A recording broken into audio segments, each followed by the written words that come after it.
مرغا مطلب سر پہ بال ایسے کٹے جیسے مرغا بیٹھا ہے، بال ایسے جیسے مرغا بیٹھا ہے۔ یہ جتنے نوجوان یہاں پر بیٹھے ہیں میں ان سے کہنا چاہوں گا، کود کود کر ڈیجو پر ڈانس کرنے والوں تھوڑی شرم کرو۔ تم پر ریسرچ کر کر کر لوگ لاکھوں روپے کما رہے ہیں اور کہہ رہے ہیں اس وقت دنیا کے اندر سب سے نمبر 1 جہالت پر اگر وہ کوئی قوم ہے اسے مسلمان کہا جاتا ہے۔ آج مسلمانوں کے پاس میں اچھے وکیل نہیں ہے، اچھے انجینئر نہیں ہے، اچھے جج نہیں ہے، اچھے پروفیسر نہیں ہے، اچھے ڈاکٹر نہیں ہے، اچھے ماسٹر نہیں ہے، اور مسلمان کہہ رہا ہے ہم پر ظلم ہو رہا ہے۔ یاد رکھو اقبال نے کہا تھا وہ زمانے میں معزز تھے مسلمان ہو کر اور ہم خار ہوئے تاریخ قرآن ہو کر، درس قرآن جو ہم نے نہ بھلایا ہوتا، یہ زمانہ نہ زمانے نے دکھایا ہوتا۔ تم کیا سمجھتے ہو اتنا آسان ہے مسلمان ہونا؟ اقبال نے کہا تھا یہ شہادت کے الفت میں قدم رکھنا ہے۔ لوگ آسان سمجھتے ہیں مسلمان ہونا، بہت آسان ہے۔ کافر کا مسلمان ہونا بہت مشکل ہے، مسلمان کا مسلمان ہونا۔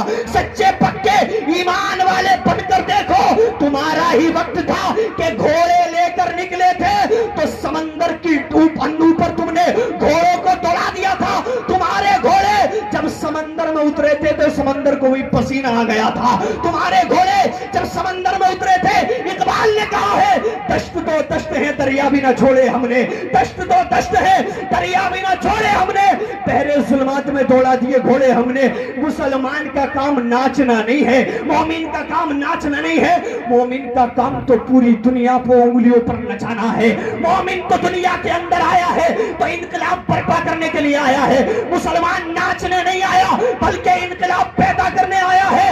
ارے تم تو ایسے تھے، ایک ہاتھ میں قرآن ہوتا تھا، ایک ہاتھ میں دامن مصطفیٰ ہوتا تھا، جب تم نکل جایا کرتے تھے تو لوگ کہتے تھے اب ان سے مقابلہ ایسے نہیں ہوگا، ان کے سامنے برہنی عورتوں کو کھڑا کر دیا جائے، ننگی عورتوں کو کھڑا کر دیا جائے۔ تو تاریخ کا وہ باب میں آپ کے سامنے مختصر میں پیش کرنا چاہوں گا۔ جب مصطفیٰ کے عاشق میدان میں نکلے تھے تو کسی نے کہا تھا دیکھو دیکھو آج بازار کے اندر فاحشہ عورتوں کو کھڑا کر دیا ہے، اپنی نگاہوں کی حفاظت کرنا، تمہیں آج کسی دنیا دار کی طرف نہیں دیکھنا ہے، مدینے کے تاجدار کی طرف دیکھنا ہے۔ اللہ الصمد مصطفیٰ کے غلام گھوڑوں پر سوار ہو کر نکل گئے۔ اب ادھر جیسے ہی بازار کی طرف سے نکلتے ہیں، ادھر برہنی عورتیں کھڑی ہوئی ہیں، ننگی عورتیں جو بازار میں فاحشہ عورتیں کھڑی ہوئی تھی، ان کے حسن کی شہرت تھی۔ یہ کہتی ہیں ہماری بات سمجھ میں نہیں آتی، تمہارے دلوں کے اندر، تمہارے سینے کے اندر پتھر رکھا ہوا ہے یا دل رکھا ہوا ہے؟ ارے بات سمجھ میں نہیں آتی، ایک نظر اٹھا کر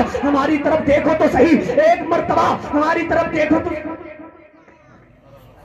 نعرہ تکبیر، نعرہ تکبیر، نعرہ رسالت، شاعر اسلام الحاج فاروق رضا صاحب قبلہ، نعرہ تکبیر، نعرہ رسالت، شاعر اسلام الحاج فاروق رضا صاحب بریلوی۔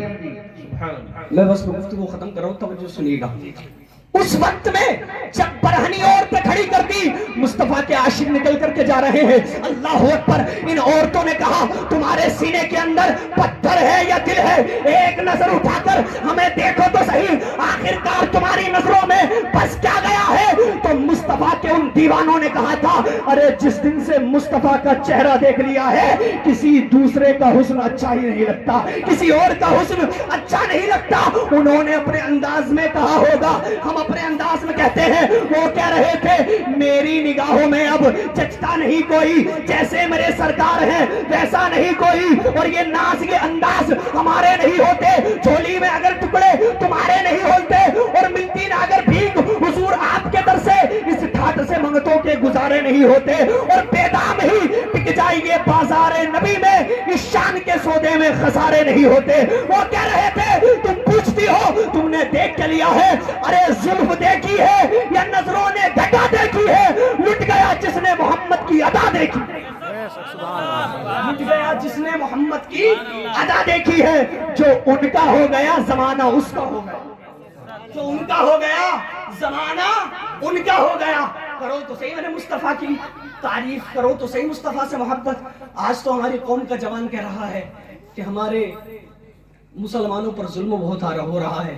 میرے بھائیو یاد رکھنا، اگر ہم نے اپنے نبی کی سیرت دنیا کے سامنے پیش کر دی تو دنیا کی کوئی ماں اور کوئی بیٹا ایسا نہ بچے گا جو کلمہ پڑھنے پر مجبور نہ ہو جائے۔ ہر ماں اور ہر بیٹے کو کلمہ پڑھنا ہی پڑے گا. اگر تم نے سیرت مصطفیٰ دنیا کے سامنے پیش کر دی, میں بس گفتگو ختم کر رہا ہوں. حضور کی زندگی ہمارے لیے بہترین نمونہ, آقا کی زندگی ہمارے لیے بہترین نمونہ ہے. آج تو ہمارے مسلمانوں کا حال یہ ہے 70 سال کے ہو گئے, وضو کے فرائض بھی یاد نہیں. 60 سال کے ہو گئے, نماز کا طریقہ نہیں پتا. اور مولانا صاحب کہیں یاد کر لو, کہنے ہم تو کبٹ رہ گئے, تم ہی تو پڑھے لکھے ہو. تم مرا تھوڑے ہی, آج پڑھ لے. زندہ ہے آج پڑھ لے. پڑھنے کی کوئی عمر نہیں ہوتی. علم حاصل کرو ماں کی گود سے لے کر قبر تک. علم حاصل کرو ماں کی گود سے لے کر قبر تک. اور علم حاصل کرنے والے کے بارے میں میرے آقا نے فرمایا, حضرت معاویہ رابعی کہتے ہیں کہ حضور نے ارشاد فرمایا, جب اللہ تعالیٰ کسی کے ساتھ بھلائی کرنا چاہتا ہے تو اسے دین کی